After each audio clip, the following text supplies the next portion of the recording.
నువ్వేమో ఈ ఇంట్లో వాళ్ళ గురించి ఆలోచిస్తావు, కానీ వాళ్ళేమో నిన్ను ఈ ఇంటికి వేడుకలోనే ఉండకుండా చేయాలని చూస్తారు.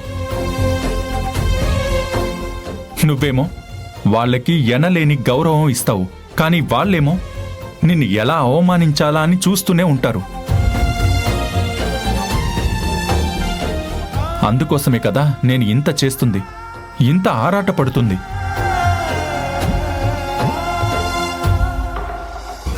నువ్వు లేకుండా పెళ్లి కాదు కదా, ఈ ఇంట్లో ఏ శుభకార్యం కూడా జరగదని చెప్పడానికే కదా నేను పోరాటం చేస్తుంది.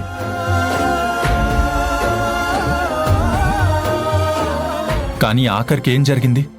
ఎవరినైతే నేను 10 మంది ముందు నా భార్య అని, ఈ ఇంటి కోడలని నిరూపించాలని ట్రై చేస్తున్నానో వాళ్లే నా ప్రయత్నాలకి అడ్డుపడుతుంటే బాధేస్తుంది.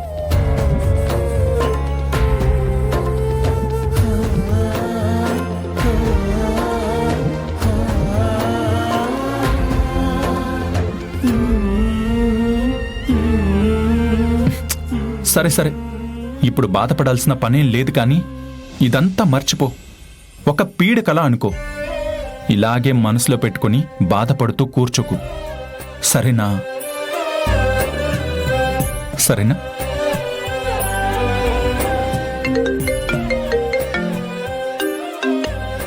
Hello. Yeah, sure sure. I'm coming now. 6 గంటలో అక్కడ ఉంటాను. ఓకే. సరే, నేను ఆఫీస్కి వెళ్తాను. నువ్వు ఇలాగే బాధపడుతూ కూర్చోకుండా వెళ్ళి ఏదైనా పని చూసుకో. గదిలో ఒక్కదానివే మాత్రం ఉండొద్దు, సరేనా? వెళ్తాను. వెళ్ళొస్తాను అనాలి.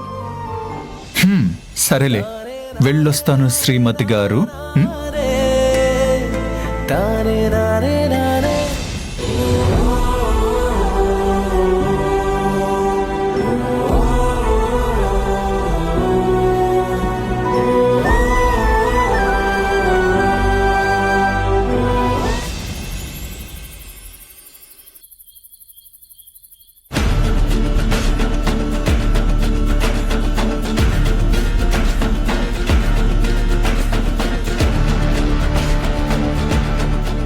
నీలవేణి, ఇలా రా. ఇలా రా.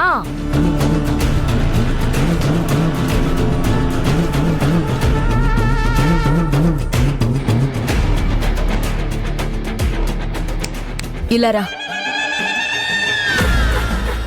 ఇలా రా.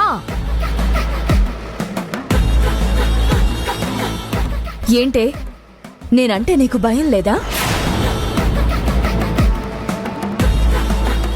ఇందాక నువ్వు చేసింది నాకు బెదిరిపోయి కాదా? ఈ ఇంటి మీదున్న విశ్వాసంతోనా?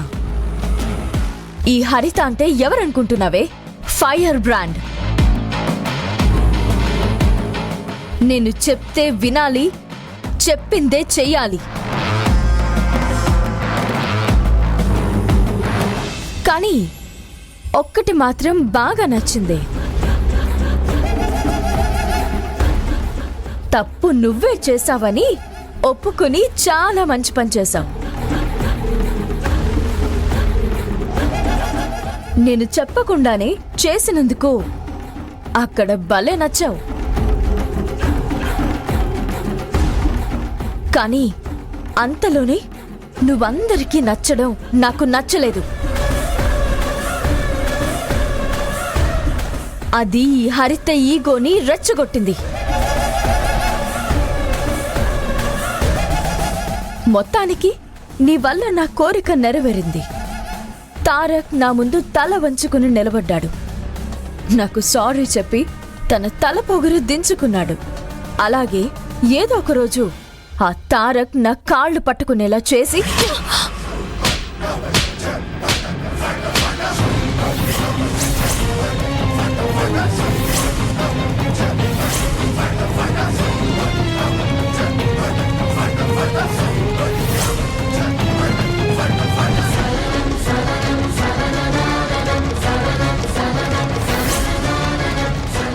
ఏంటే తెగ రెచ్చిపోయి వాగుతున్నావు?